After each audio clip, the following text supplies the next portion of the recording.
Hi, this is Tommi And this is Topi. from The Empire Strikes, and you're watching GRIMM TV.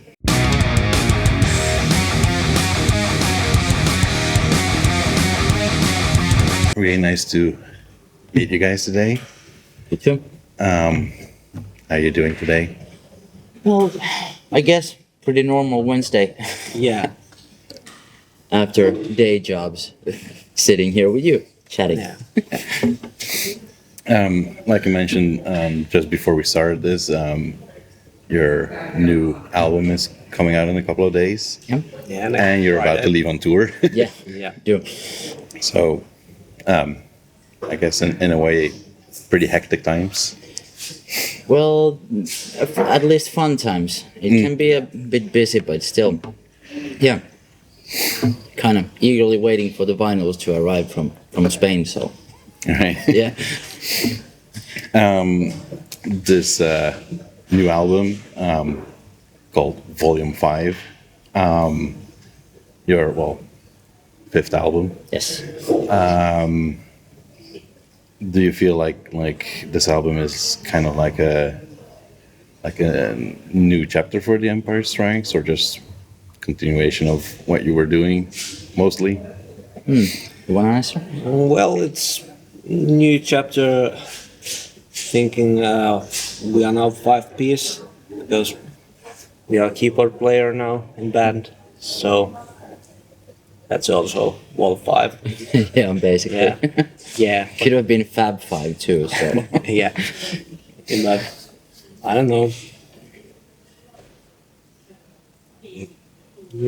It's new album, but maybe not that much new chapter. yeah, I think that still the band is pretty much the same, and well, Ari has been playing with us since Moto Scandinavia was released, and we've known him for ages, like 10+ years. He's been hanging around in the same circles, so it wasn't that like a big of a deal getting another member. At least we're a bigger band now. Like, On your, I think it's been there for quite a while. On your website, you're describing yourself as a passionate rock band or rock and roll band from Helsinki. You've been around for a decade, well over a decade. yeah, kind of. 13 years. How do you guys kind of keep on feeling passionate about like what you're doing, basically? I think that I was just asked about this, kind of like the same thing yesterday, and I think it's the kind of like recession to your, let's say, 20s, when you pick up the guitar or sit on the tour bus or something like that. So it's still fun. That's where the passion basically comes from. It's still just fun. Probably the best thing that you can do with your pants on, like. So And do you feel like the Empire Strikes still has like Helsinki very much in your DNA, or do you feel like at this point you're kind of gone a little bit beyond that? I think that we never had like Helsinki per se in our DNA. It's just our, like, everyone's hometown basically, or the Yeah. let's say the Helsinki metropolitan area, which is like a vast area. But still, I think that the entire like Finnish melancholy comes in mind when picking in our DNA basically. But I think that the Helsinki scene isn't like as much of a brand as let's say Gothenburg rock and roll scene. So I don't see any like similarities to that. I think that we're probably more closer to the Gothenburg scene than if there is a scene in Helsinki, I'd say. Yeah. Now for this album, you've already released kind of 2 teasers or 2 songs. Yeah. The first one, Congregation, it has a lot of kind of sort of criticism on like religion, sort of, and with kind of like a tongue-in-cheek way. And I noticed that on the album, there's like quite a couple of songs that could kind of refer to like a religion thing. There's like Seven Deadly Sins, and then there's the Viper and Eve, for instance. Yeah. Is that like something that somehow seeped into this album, or No, No. I say the lyrics kind of just come from. Well, I write them so basically they come from whatever is kind of like cooking at the moment in my head, and well, let's say I'm not a religious person at all, but I kind of like to make a pun out of things when they seem off to me, and let's say Catholic religion has been off for quite a while. And people are doing hypocritical things in the name of something that should be basically good. So that's why. And I just like it. Throwing needles to people. yeah, and noticed throughout the album, like the lyrics, that there's quite a few like moments where I was kind of like chuckling to myself of like some of the kind of word plays and stuff like that. So it's very enjoyable. Yeah, thank you. I also read that this congregation song was basically like a 1 hour song. Like you kind of got it, you wrote it basically in about an hour. You wrote it. Yeah, I hope that we're not mixing it with Jake yeah, now. But still. yeah. We had like 2 weeks before going to the studio, and we were short 2 songs, Yeah. so had to do something. And I was at home and thought that now I'm going to write a song, and I gave 1 hour time for myself, and that's what came out. So pretty easy actually. Yeah.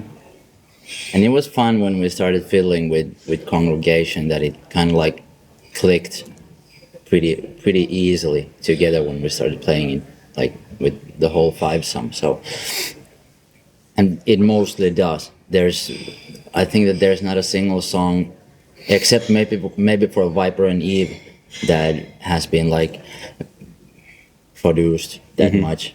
Then in Viper and Eve there is it's not our typical song basically, which makes it a really typical song for us, that it's not typical for us.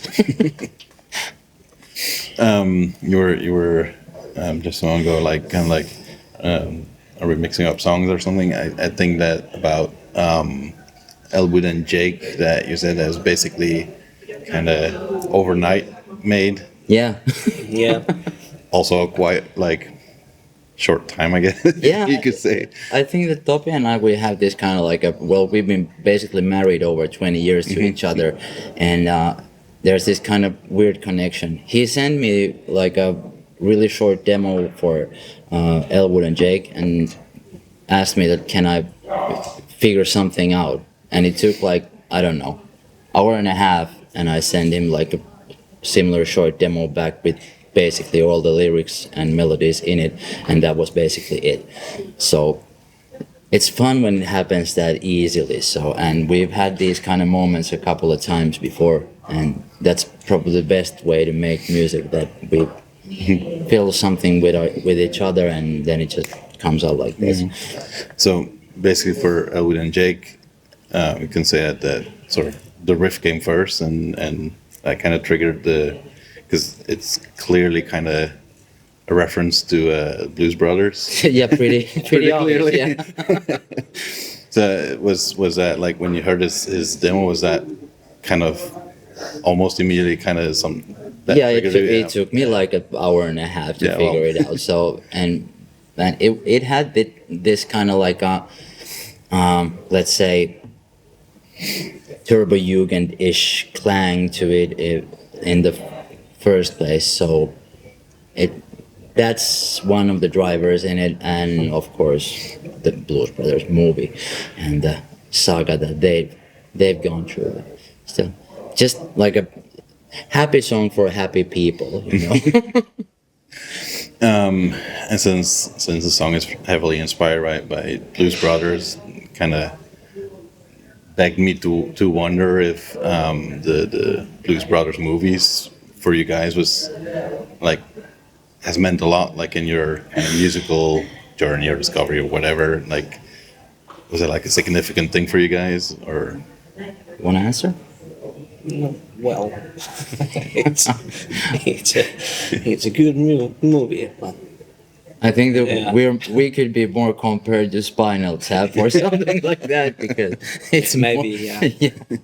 But of course, Blues Brothers is one of the like the movies of music. But I kind of like everything from the era, like Trading Places and Top Gun, and I've been watching like those. Let's say not well, almost like B-grade movies with my mom since I was like this. So it's fun to get something intertextual from somewhere else that you probably wouldn't even expect it. I feel like Blues Brothers movie is like a really well put together kind of overview of like important rock sounds, Yes, yes, it is. because a bit of everything is in there. Yeah, true. No, I listened a bit to the rest of the album today. It's again very enjoyable album. Thank you, sir. I'm kind of wondering if there's like any of the other songs that have not been revealed yet that are kind of like personal favorites that you kind of, I don't know, really enjoy making or really looking forward to play live. Well, yeah, I think there is at least don't remember the names. We have Well, all seven scenes. yeah, seven Must be scenes. once. Yeah. One and then Peace and Out. I think that will be a great live song. Yeah. Because we have this like working titles for every single song, and those working titles travel along on the tours. So if you pick up our set list, it's like never the same as on the album covers or something like that. And we have like dozen songs that go from D, and then it's like that D song and that D song, and the two songs from A, like B minor or something like that. So it's, and on this album are like, let's say, carrying force was The Bold and the Beautiful. There were, well, Congregation was called Brooke, and Elwood and Jake was called Clark, and Playbook was Thorn, and so he was like messed How up to not shit. make it confusing for yourself. Yeah, and we had our like let's say a company party with the boys. We went to see Ron Mose in Tampere like a few weeks ago. So you're one of those bands that, like, for guys like me, when we go to one of your shows and we like take a picture of the set list to like for a report or something afterwards, that we basically have a lot of work figuring out what songs you actually play. Basically. Yeah. That's always fun. Now you're 5 albums in, been around for 10 years or more. Yeah. I guess for a lot of bands, like when you're 5 albums in, like start talking about like evolution of the band and like the sound and stuff like that. Just made me wonder, like if we think back to like a first album compared to now, like how do you see your kind of evolution in writing music, or is it like just more of the same?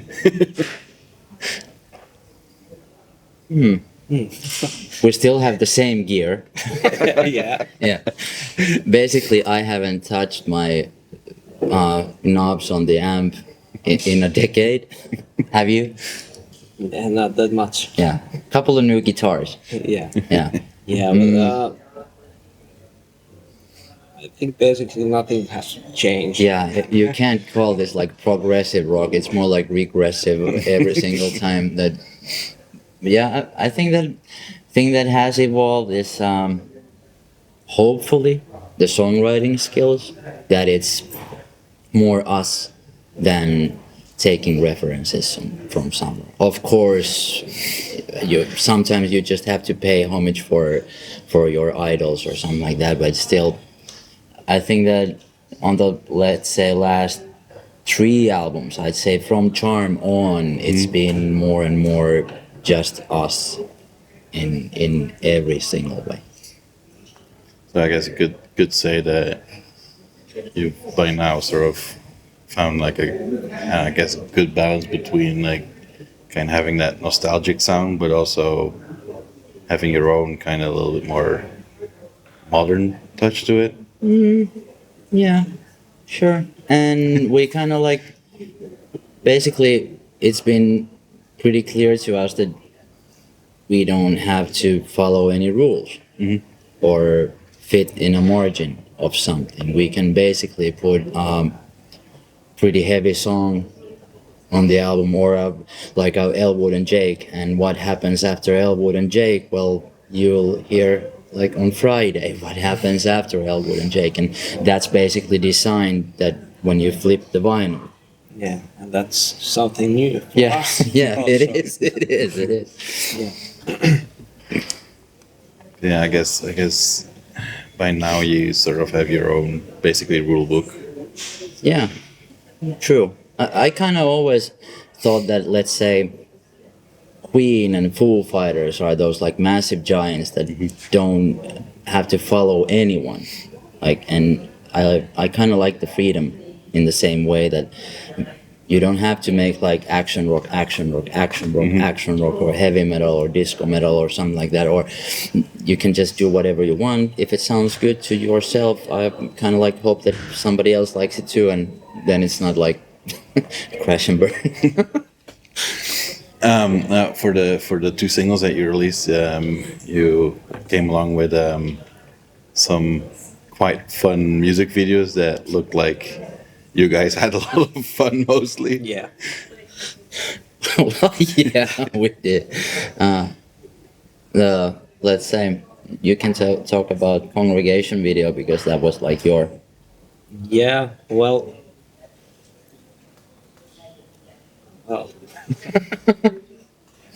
There was a lot more material for Yeah, the there- video, but The blooper reels can be, they're like. yeah, but the song was too short, so couldn't use all. But there was some idea. I don't know exactly where it came from for the video, but yeah. But I think that in Congregation, it's basically the following a cult, basically. The same kind of thing that it's in the lyrics that kind of make fun of following cults. There are a few going on in the world right now, so, and like most of them are not that good. And for Elwood and Jake's video, well, it was kind of like obvious.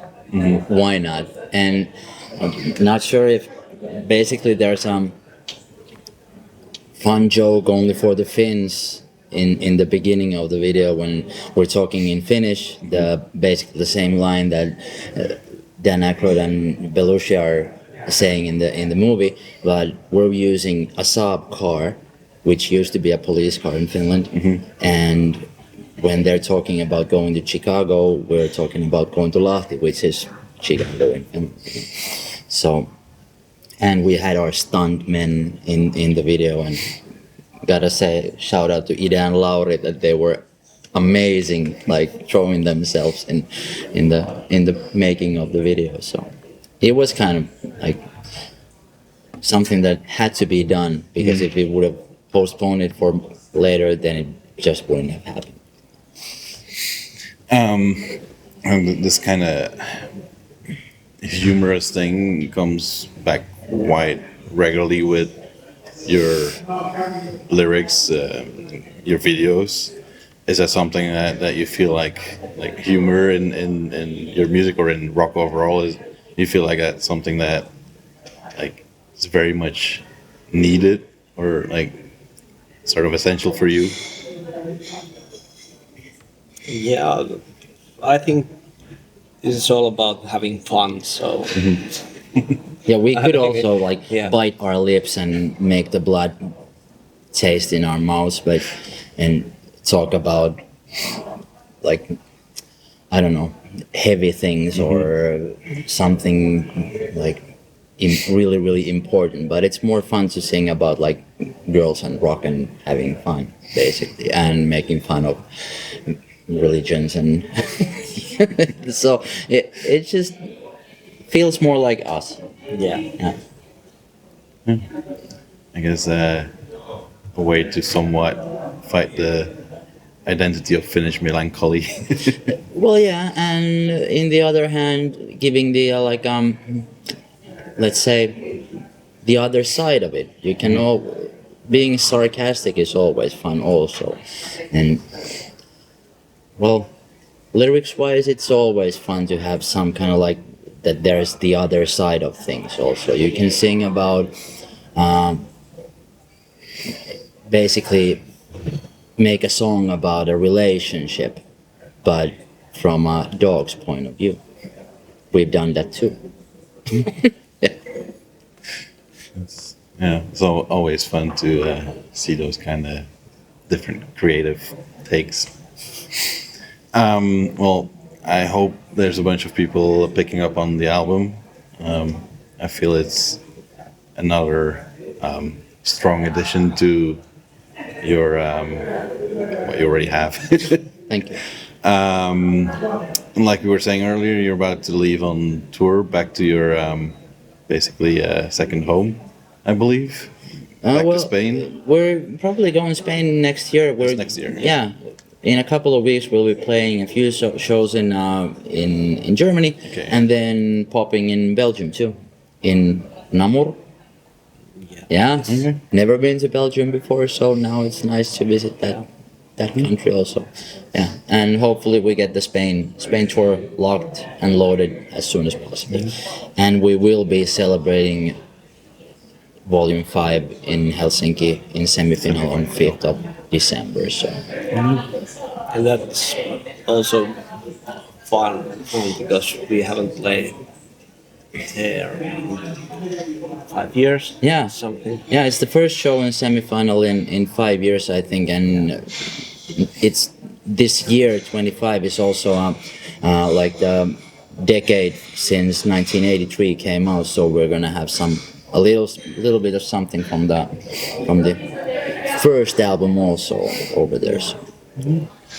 Well, plenty of opportunities for people to find you on a stage. Yeah. Sounds like it. Yeah. So yeah, again, hopefully the album gets picked up properly by a bunch of people. Maybe one more question to wrap it up in a, I guess, fun way.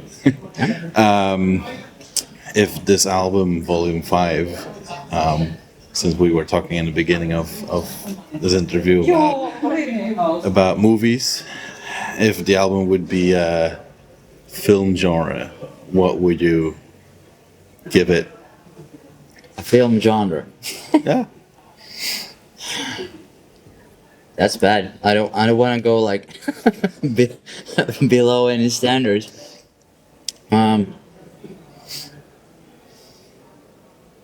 I'd probably go with something like, let's say, Back to the Future trilogy, so that there's a message, basically, but still it's supposed to be very, very entertaining. How about you? Well, sounds cool. Yeah. Healthy amount of action, healthy amount of a little bit kitsch. Yeah, and good rock and roll. And Yeah, good rock and roll. yeah. Oh yeah. It's Back to the a Future blues, had good rock it's a and roll, blues so- riff from B minor, basically. So All right. Thanks for the talk. you. Is there anything at all that you guys would like to say still, like to wrap this up to whoever ends up watching this? To whoever ends up watching this, thank you for watching, and probably have to thank the people that have been involved in making of Volume 5 in every way. So thanks to Matias Kiiveri, Mika Jussila, and friends, families, and thank you. Yeah. So basically that's it. And thank you, Rolf, for having us here in the problem. interview. Yeah. Really All nice. right. Thanks, guys. Yeah, thank you.